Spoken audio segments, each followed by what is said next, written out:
I'm going to make him an offer he can't refuse. Frankly, my dear, I don't give a damn. He's looking at you, kid. All right, Mr. DeMille, I'm ready for my close-up. Oh, I've been thinking. Well, what do you want to do that for? Fasten your seatbelts. It's going to be a bumpy night. They call me Mr. Tibbs. Hello, and welcome to 99 Years, 100 Films, the podcast where we look at every winner of the Best Picture at the Academy Awards in release order and see why the film is so highly regarded. And we would be myself, Blaine Dowler, and my co-host, Trey Hooks. How you doing, Trey? Good, Blaine. How are you today? I'm doing well. So this time around, we are looking at The French Connection, directed by William Friedkin, with a screenplay by Ernest Tidyman, based on the novel by Robin Moore, which was itself based on a series of real-life events. It stars Gene Hackman, Fernando Rey, Roy Scheider, Tony LoBianca, and Marcel Bozzuffi. It was released on October 7th, 1971 in the United States. And the basic plot is as follows, as provided by the kind editors over at Wikipedia. In Marseille, a police detective follows Alain Charnier, who runs the world's largest heroin smuggling syndicate. The policeman is murdered by Charnier's hitman, Peter Nicoli. Charnier plans to smuggle $32 million worth of heroin into the United States by hiding it in the car of his unsuspecting friend, television personality Henri Devereaux, who was traveling to New York by ship. In New York City, Detective Jimmy Popeye Doyle and buddy Cloudy Russo go out for drinks at Copacabana. Popeye notices Salvatore Sal Bocca and his young wife Angie entertaining mobsters involved in narcotics. They tail the couple and establish a link between the Boccas and lawyer Joel Weinstock, who is part of the narcotics underworld. Popeye learns that a massive shipment of heroin will arrive within 2 weeks. The detectives convince their supervisor to wiretap the Boccas' phones. Popeye and Cloudy are joined by federal agents Mulderig and Klein. Devereaux's vehicle arrives in New York City. Bocca is impatient to make the purchase, while Weinstock urges patience, knowing they are being investigated. Charnier realizes he is being observed. He makes Popeye and escapes on a departing subway shuttle at Grand Central Station. To avoid being tailed, he has Bocca meet him in Washington, D.C., where Bocca asks for a delay to avoid the police. Charnier, however, wants to conclude the deal quickly. On the flight back to New York City, Nicoli offers to kill Popeye, but Charnier objects, knowing that Popeye would be replaced by another policeman. Nicoli insists, however, saying they will be back in France before a replacement is assigned. Soon after, Nicoli attempts to shoot Popeye, but misses. Popeye chases Nicoli, who boards an elevated train. Popeye shouts to a policeman on the train to stop Nicoli, and then commandeers a car. He gives chase, accidentally crashing into several vehicles along the way. Realizing he is being pursued, Nicoli works his way forward through the carriages, shoots a policeman who tries to intervene, and hijacks the motorman at gunpoint, forcing him to drive straight through the next station, also shooting the train conductor. The motorman has a heart attack, and they are just about to slam into a stationary train when an emergency trackside brake engages, hurling the assassin against a glass window.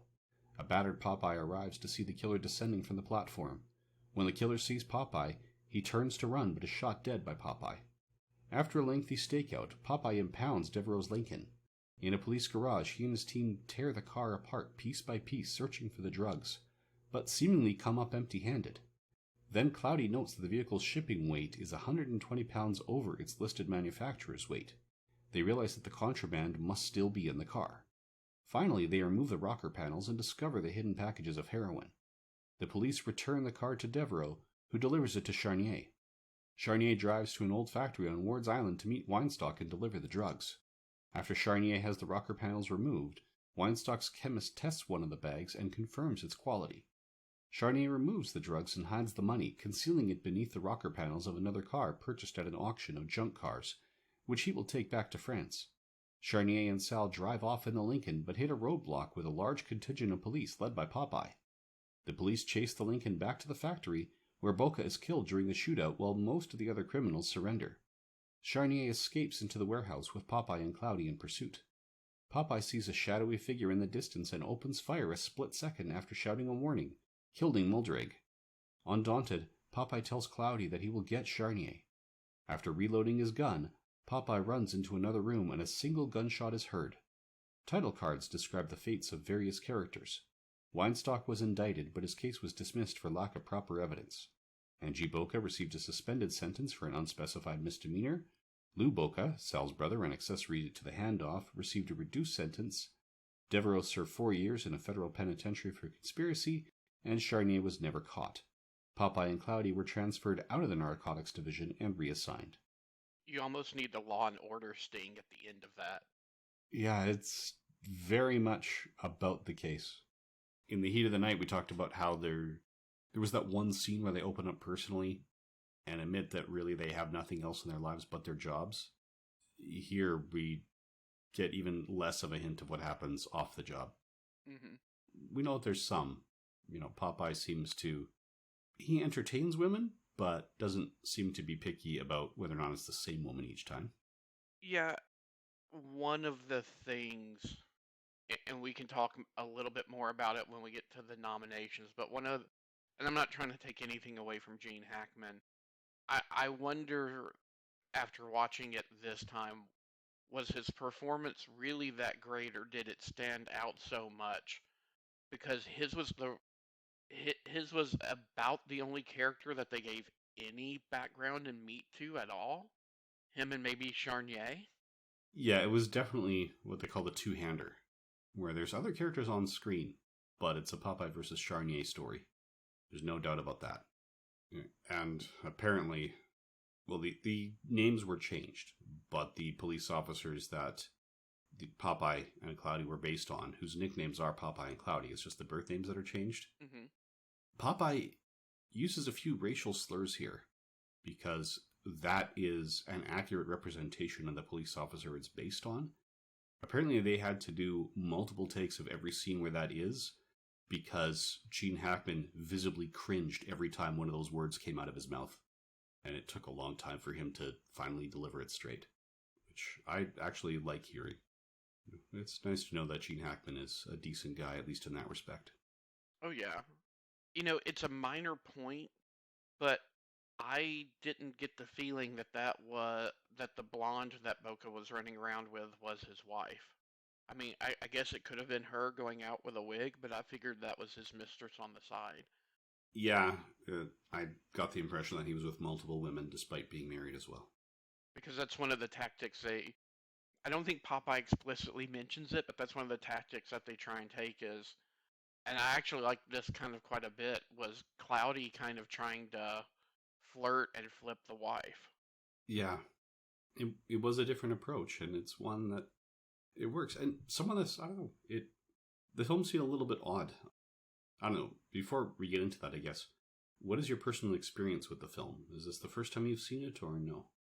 It's the second time I've seen it, so I'm sure I've probably mentioned on the podcast before that I worked at Suncoast Motion Picture Company, which was a video retail store, and I was a customer there before I worked there.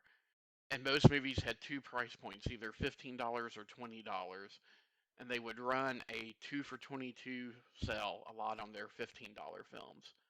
And I would buy just about anything during that sale before I worked there and had an employee discount. And I know I bought French Connection sight unseen just because of its reputation and watched it. And that would have been like 94, 95. Okay. Yeah, it's my second viewing as well. The first viewing was actually when I was doing a film studies course. This particular movie didn't show up in the course, but we watched The Conversation. And our prof said, well, if you enjoy that, I would also recommend this. And I really enjoyed The Conversation, so I picked this up based on that strength. And we can decide whether or not this is the year to have that conversation, but I prefer The Conversation to this one. I did not like this as much the second time around as the first. And I really think that's down to the pacing. If it wasn't an actual 30-minute, it felt like a 30-minute long stretch of Hackman, or excuse me, Popeye, just kind of on stakeout outside trying to watch Charnier on his shift. And this is before the great scene to where, you know, he comes he comes back. The other detectives are supposed to be watching Charnier, and Charnier completely walks past them. So he's trying to follow him, and they have that great cat and mouse game on the subway. This is before that, and maybe it's just because when I watched it the first time, I was a student at school taking classes in the afternoon and working nights, so I'm home alone with a 3 to 4 hour stretch to where I can watch a film without interruptions, and as you know, with a family that can be a little bit harder to do. But I felt a real drag during that part, and I started to check out of the movie. Yeah, I actually had a similar experience. The first time I watched this, I rated it on IMDb, and I rated it as a 9 out of 10. And watching it this time, it felt more like a 7. There are some slow parts. I think a lot of it is just that, I don't know, some of what feels interesting and exciting are set pieces. So like you said, the cat and mouse game on the subway is fantastic. It is a decent car chase, which is not historically accurate to the true events. That's something that they had to insert into the script or the movie wouldn't have sold, because the networks thought they were too slow. So they got it done by distorting the history a little bit by adding the action. I just found, I said the second time through, those highlight moments like the cat and mouse game on the subway and things like that, or the way Popeye sets up his meeting with his informant, raiding the bar and dragging the guy into the bathroom, those highlights don't buoy the film as much the second time through as they did, because the low points in between do tend to drag. Well, and I think it also suffers from how innovation ages a little bit. So, I'm not trying to take anything away from the chase scene that's essentially between an elevated train car and the car on the street down below. But that scene doesn't crackle as much 30 years on with several different with several different imitators with better technology behind them. Yeah, I would say that too. That's part of it, is the groundbreaking elements. We've seen that ground broken so many times and improved upon that even though it's the first in a lot of ways, it doesn't quite ring true, or it doesn't have that same emotional appeal. There's what you know intellectually, and there's what you feel when you're watching it. And there's a bit of a disconnect in this one. And I just felt like I know that Friedkin watched Z or Zed, depending on your point of origin and how you want to pronounce it, and really wanted to kind of make this more of a documentary style film. I just felt like it needed more judicious editing. We don't have to see Popeye Doyle from birth through the police academy or anything like that, but just there's all those throwaway lines. Your hunches have a way of not playing out, Doyle, and there's that one federal agent who just consistently keeps busting his chops because there's some kind of bad blood between the two of them, and just getting more about that, or even giving Roy Schneider's character a little bit more to do, I think would have improved things. Yeah, or even the way that's shot. So that same federal agent who's the bad blood is because in some previous case when they were following one of Popeye's hunches, a law enforcement officer died. And then at the end, Popeye accidentally shoots the officer who's holding that against him. And Scheider's character, Cloudy, says, that was Mulderig. And Popeye's like, okay, well, gotta get the bad guy. And moves on. And even the title cards, there's no indication that there was any fallout for that friendly fire incident. So it makes me wonder, that bad blood that they never did, was that set up just to foreshadow the climax? And just turning around, it just... Or why were they taken off of narcotics? Was it because Moldig was accidentally killed? Because I'm not saying that's not a tragedy, but they still had one of the biggest heroin busts in history, and it's not their fault that, according to the title cards, half the people that were caught were let go or pled down. I mean, maybe real life doesn't work this way, and maybe it was being more realistic, but you would, I'm not expecting we see an end scene where they're being given a medal by the mayor or anything like that, but to get transferred out of the department, why? Just something giving some more flesh around that. And I haven't seen it. John Frankenheimer made a French Connection 2, which had Gene Hackman in it. Maybe that gets into some of this, but... Yeah, honestly, I haven't watched that, but when I picked up the French Connection, I picked it up in the 2-pack, so I do have both of them. I haven't watched the sequel because this didn't feel like it would work with the sequel, and honestly, with Popeye running into that back room and you hear the gunshot, and then it just cuts to the title cards. I even wonder if the title cards were Friedkin's idea or if those were forced on him, and he wanted to leave it ambiguous with Popeye running in, you hear the gunshot, and that's the end of the film. That would have been a good ending. Did Popeye get Charnier, or did Charnier get Popeye? Yeah, and I understand, based on a true story, you don't necessarily want to leave it open-ended. But I just felt the title cards were out of place, and I just think the French Connection story, that, to me, that would have been more engaging if it just ended with the gunshot, no title cards. But then the existence of a sequel that has Popeye would just totally throw out that ambiguity. You mentioning the title cards just made me think about this. I know that the actor who plays Charnier is in the sequel. I wonder if Frankenheimer just completely retconned this film, because the title card in this film says Charnier was never apprehended. Yeah, it's possible. I'll try to get around to watching it when I have time someday, but since I'm back at work tomorrow and we still have a 1-year-old... Yeah. It's actually 1 year and 1 week as of the day of this recording.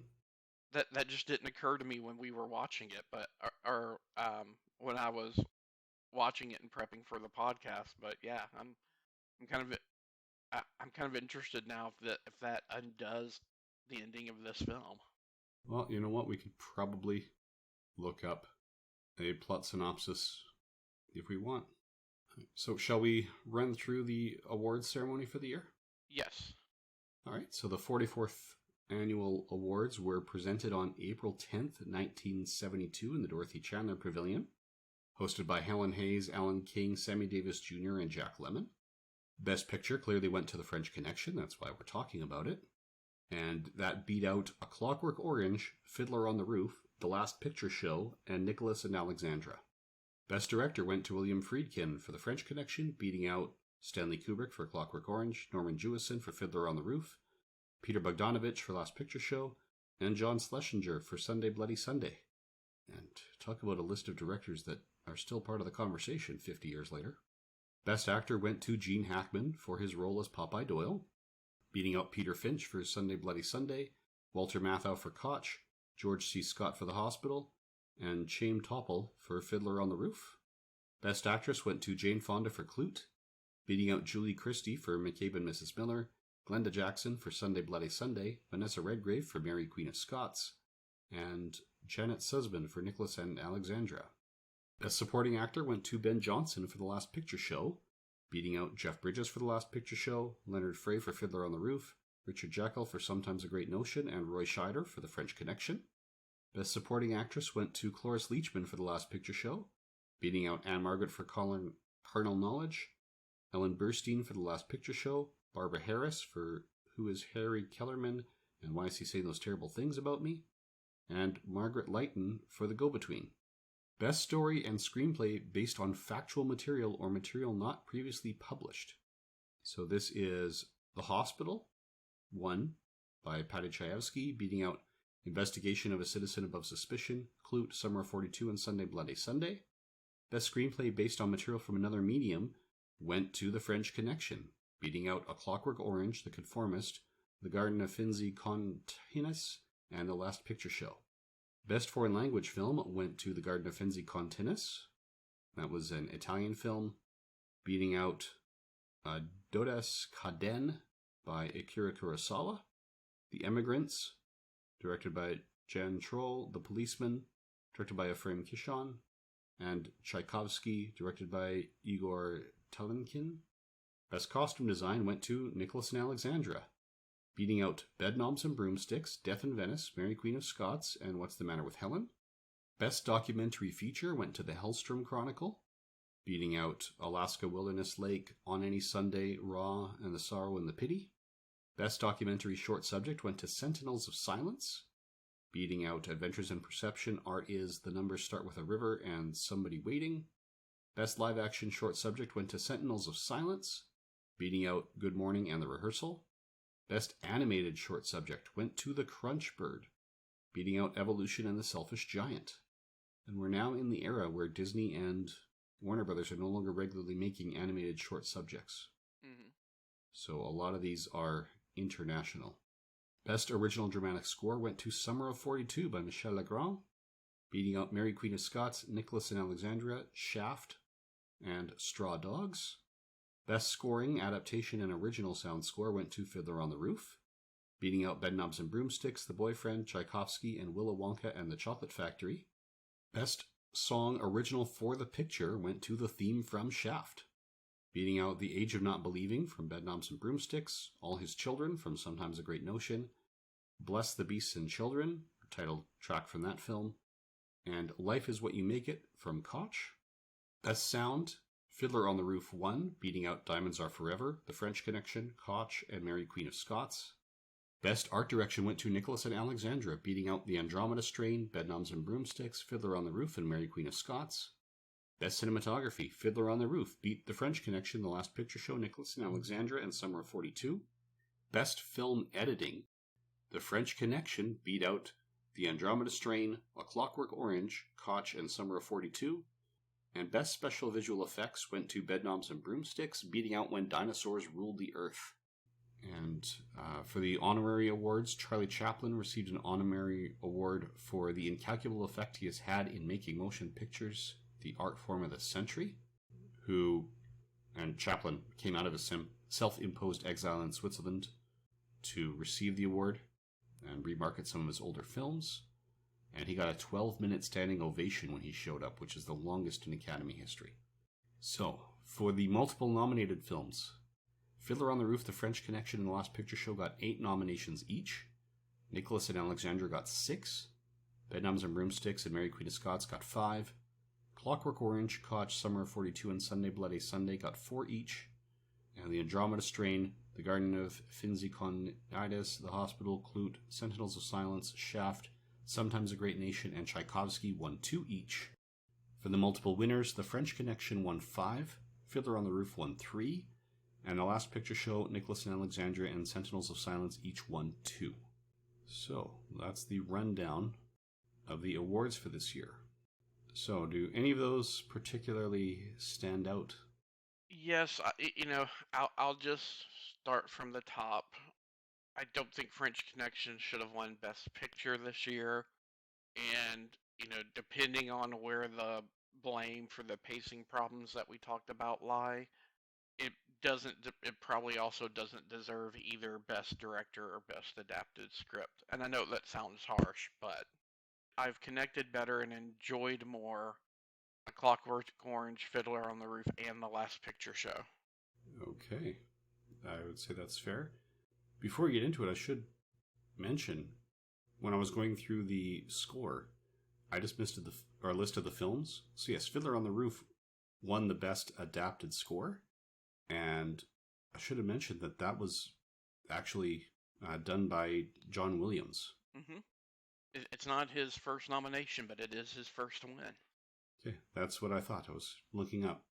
So, yeah, that's a name we'll hear a lot of in the coming years.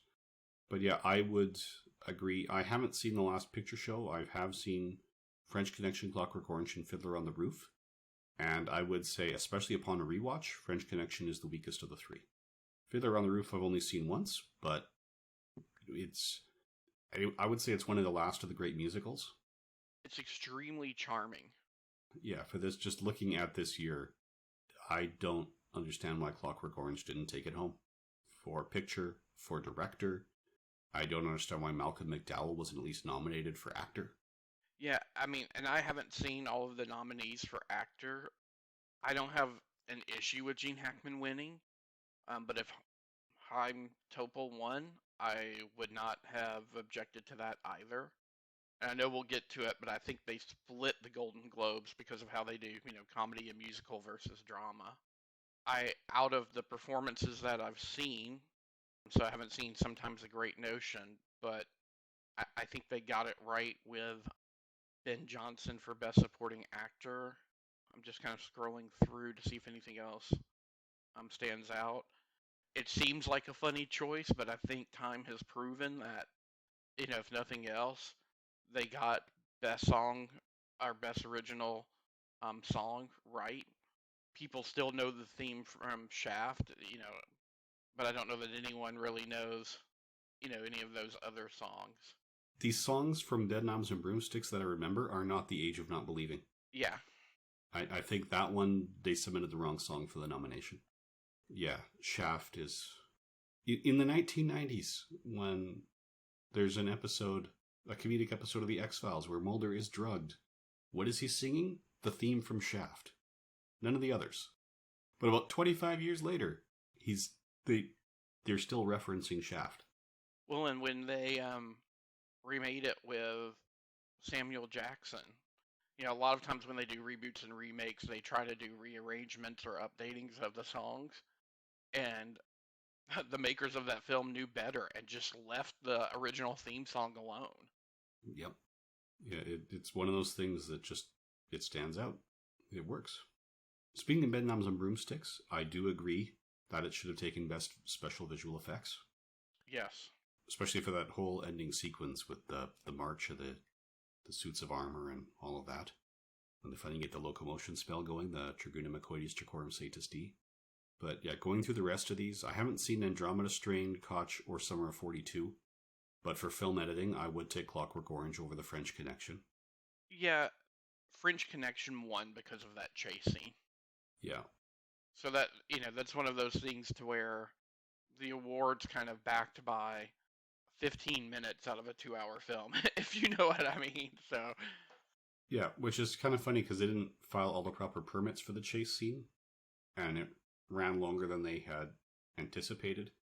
So the moment where he narrowly misses the woman with the baby stroller was very carefully choreographed and rehearsed. But a lot of the other near collisions were actual near collisions because he was driving outside the zone where they had been permitted to film it. They wanted more streets than they were given, so they just kept right on going and basically did the actual chase through real traffic. All right, so any other comments on the Academy Awards, or do we go to the Golden Globes? I don't have any other comments. All right, so the Golden Globes then. Best Motion Picture, Drama, The French Connection beat out Clockwork Orange, Last Picture Show, Mary Queen of Scots, and Summer of 42. Comedy or Musical, Fiddler on the Roof beat out The Boyfriend, Koch, and New Leaf, and Plaza Suite. So Best Performance in a Drama, it was the same winners. So Gene Hackman beat Peter Finch. Here Malcolm McDowell was nominated for Clockwork Orange, as was Jack Nicholson for Carnal Knowledge and George C. Scott for The Hospital. So only 3 of those 5 names are common to both lists.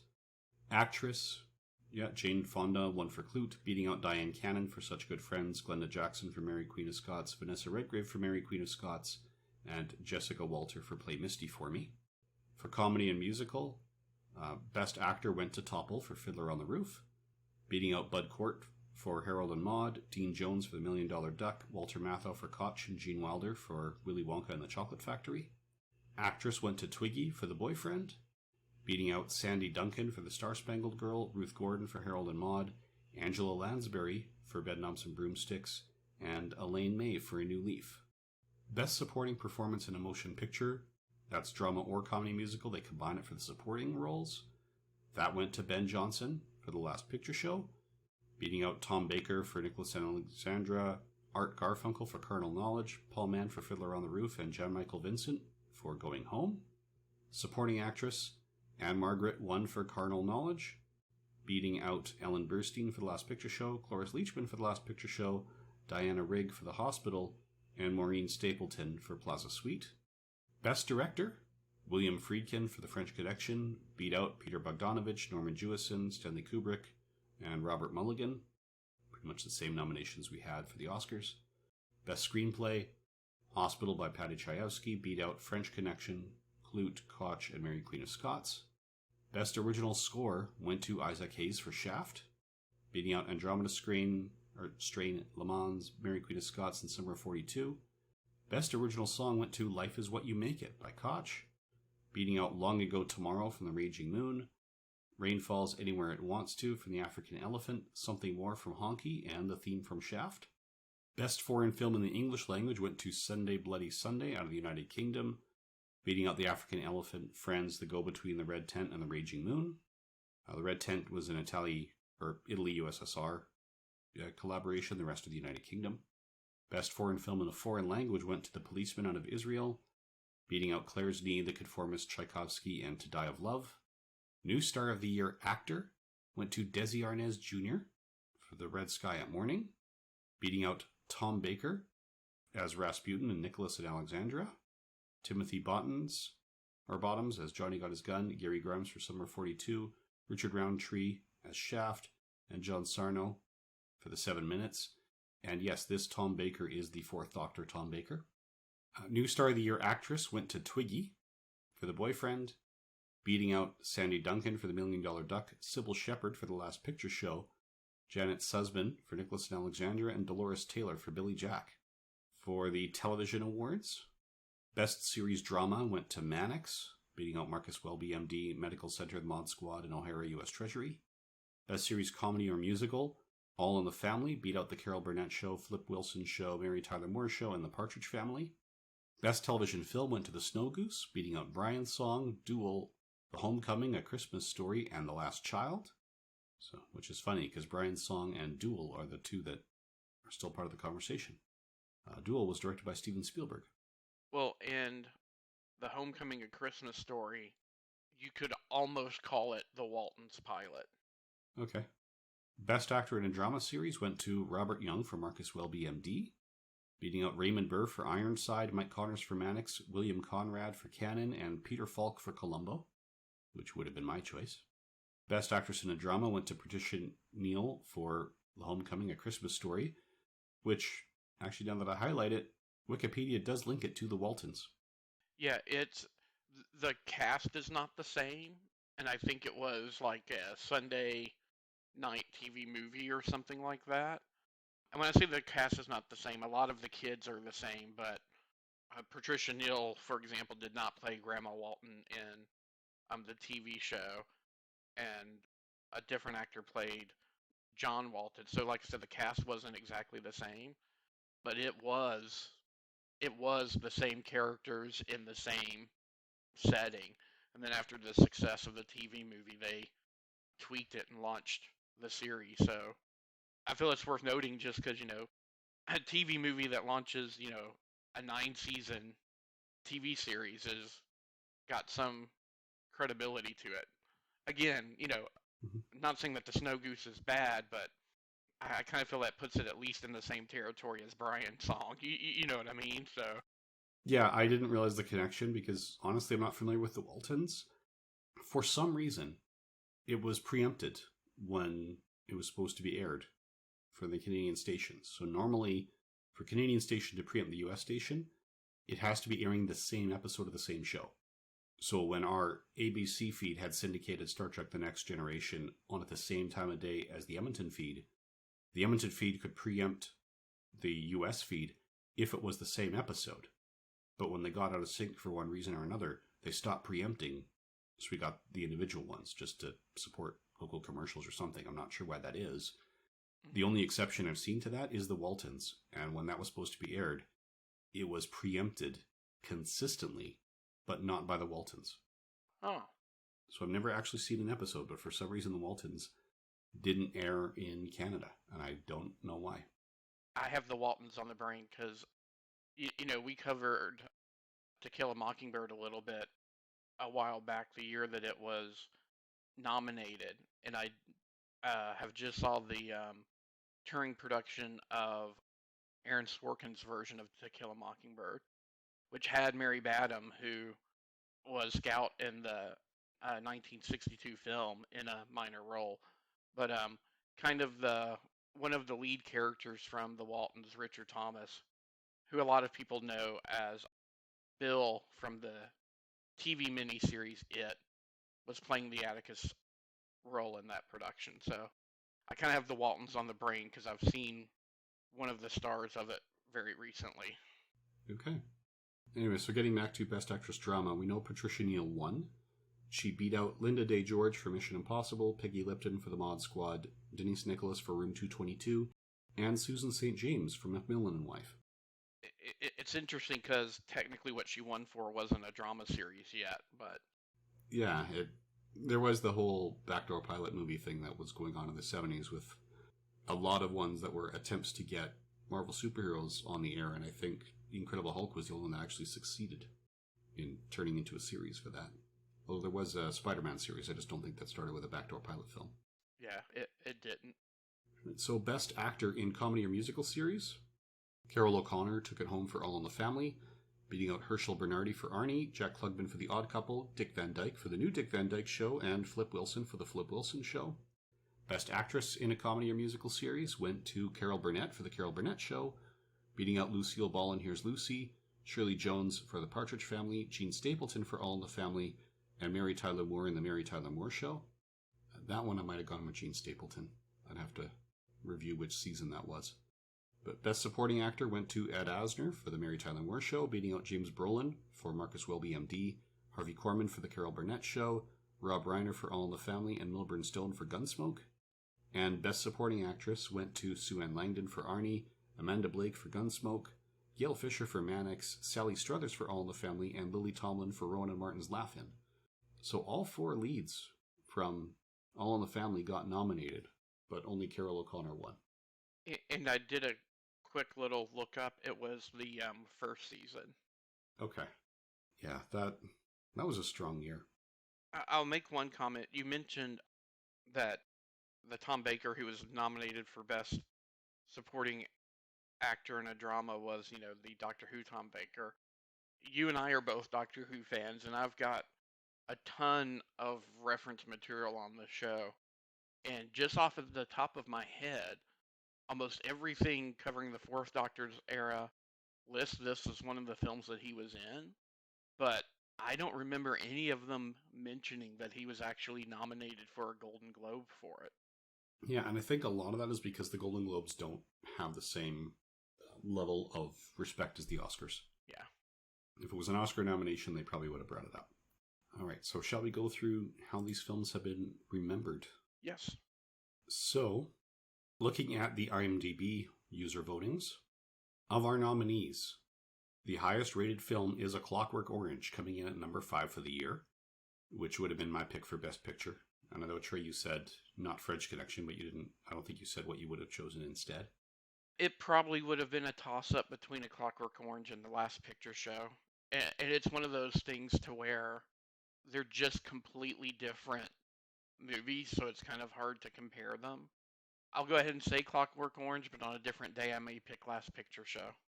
Well, The Last Picture Show is the next highest rated on IMDb, coming in at number 10, followed immediately by Fiddler on the Roof. At number 11, The French Connection comes in at number 23, and Nicholas and Alexandra finishes it up at number 64. So I'm going to ask you this for both lists. Where does Dirty Harry rank? Because I believe that was 71 as well. That was number 24. Number 24, so... So that's... Here it's one notch below The French Connection. Okay. Going through the complete list, we've got actually some Romanian films coming in the top 2. And then there's Michael the Brave, which also appears to be a foreign film. Gentleman of Fortune, again, seems to have a lot of Russian names. So it looks like A Clockwork Orange is the highest rated English language film. We then have 12 Chairs, Anon, Demons, The Emigrants, Last Picture Show, Fiddler on the Roof. Harold and Maude is probably that looks like it's the strongest film that was not nominated. And then Willy Wonka and the Chocolate Factory comes in at number 15. Although, I think some of that might be some childhood nostalgia boosting that. Yes. Seeing that for the first time as an adult, I get why kids would have loved it if you're coming in enjoying the book, but I don't think it should be as high as it is compared to the others. Now, looking at it on on Letterboxd, Clockwork Orange is still the highest rated English language film, or the highest rated of the nominees, at number 4 for the year. And The Last Picture Show comes in at number 6. Harold and Maude does show up before other nominees. We've got Fiddler on the Roof. That would be number 17. French Connection is number 25. And Nicholas and Alexandra does not appear to be in the top 72. And where does Dirty Harry rank? Okay, there we go. That's in that last row, 12 per row. So that's number 63 for Dirty Harry. The reason why I'm asking is I felt like Dirty Harry had the more lasting impact from a genre perspective. You know, you had two very different police action thrillers that came out in the same year. And I think while French Connection won the Best Picture award, and most film lovers, whether they be more populist like IMDb or more cinephiles like Letterboxd, prefer French Connection over Dirty Harry, I think Dirty Harry had the more lasting impact on the genre and film over the next, let's say, 10, 20 years after this. Yeah, I would think, Dirty Harry and Sudden Impact, these are movies that are quoted and they are part of the conversation far more often. And I was looking for Nicholas and Alexandra here. So there's 72 results per page, and I'm not yet seeing it at the end of the third page of results. Wow, okay. It's got an average rating of 3.2 out of 5, and page 3 ends at 3.5. So page 4 ends with 3.49, so it's pretty deep down. I wonder if it's... I mean, don't get me wrong, we've both seen things to where films are rated at 4.9 and 10 people have watched and logged them, right? But I wonder if that's a true reflection of the quality, or if it's just a film that not many people have seen. It could be. Letterboxd doesn't seem to use the Bayesian statistics that IMDb does. Bayesian statistics meaning if you've got a film that's rated 4.5 because you've got one vote at 4 and one vote at 5 versus a film that's rated at 4.5 because you've had 10,000 votes, well, then that one with 10,000 votes is going to have a lot more weight and show up higher on the list than the one with 2 votes. So it's weighted according to the average score of all the films in the report and the number of people voting for it. So the more statistically significant the rating, by having more voters, the higher it'll creep up the list, assuming that that is accurate. If everyone's saying it's a 1, it's going to go down the list. So essentially it places a higher value on the ones that have been seen by a lot of people. I don't know that Letterboxd does anything similar. I think it just flat out averages it. And then the films that don't have enough votes to show up, they do have a minimum threshold. They just get dumped on the average for the year. So if the average for the year is above 3.2, which it seems to be, we've got, it looks like a good 40 or 50 movies at least in the middle, or at the end of page 4 here, that don't have any rating appearing at all because they don't have enough votes. So if you're below that average, and it seems like Nicholas and Alexandra is just barely below that average, everything that doesn't have enough votes just shows up in the middle of the list. So it's happened a couple of times. I think the first time I saw this was with Cavalcade, where it was well below average, so it got dumped very, very deep in the pages. So, who would we recommend this to? I would recommend it to people who like Gene Hackman. I do think it's a strong performance for him. And I'd recommend it to people who like police procedurals, even with some of the pacing issues we called out. You know, the joke I made at the front about it needing the Law and Order sting was kind of intentional. It does feel like a proto Law and Order episode in a lot of ways, just without the courtroom part. So if you enjoy Law and Order and like the police procedural at the first half of it, you'd probably enjoy French Connection. Yeah, I would agree. I don't want to seem too down on it. I mean, I did say that Malcolm McDowell should have been part of the conversation for Best Actor, but I actually have no problems with Gene Hackman winning because it was a really good performance. I just think Malcolm McDowell was an omission from the ballot. It is a good movie. So I have no issues with this being nominated for Best Picture. I just don't think it should have been the winner. So again, I would recommend it as you did for people who like the police procedurals It does have that documentary style, so if you want to see that style of filmmaking, and one of the early examples of it, absolutely check it out. And we both, I think, enjoyed it a lot more the first time viewing, which might be why it ended up winning, because I can't imagine in the days before home video, there were a lot of people who were doing repeat viewings before they did the votes. Mm-hmm. And while I think Clockwork Orange improves on repeat viewings, I think this suffers, just because it is a bit uneven. But the high points are really high. Yeah, especially if you're trying to watch it at a point in time to where you're unlikely to have the opportunity to watch it straight through uninterrupted. Yeah. It is one of those films that has a tone that you need to settle in. I would even recommend, if you see this showing up on broadcast television, skip it, because inserting commercials is going to ruin the film in a lot of ways. You really do need to see it continuously when you could focus on it. Do you have any closing thoughts before we tell people what to expect next month? No, like you, I do kind of want to cap it off by saying it is a good movie.